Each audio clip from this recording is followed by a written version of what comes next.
I really like that song.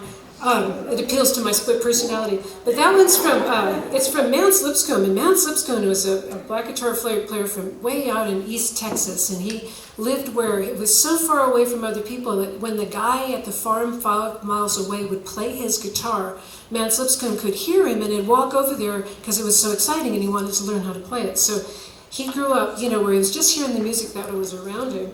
And he would play these long concerts where it was just him and his guitar and people wanted to dance and he had to play for like 5 or 6 hours. So that song is actually much, much longer.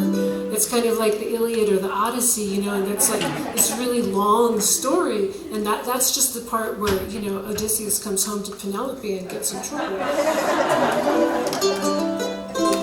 Another one of my favorite songwriters is Leadbelly. And I think of this instrument with its double strings as pocket Leadbelly. So I thought, since I was making that joke, I'd better learn a Leadbelly song. And I learned this one because all of my travel has been vicarious in the last couple of years. It's kicking back up again now, but so I wanted to sing that Leadbelly came to New York City in the 1930s, and the first thing he noticed about it was the public transportation, They don't have that in Louisiana.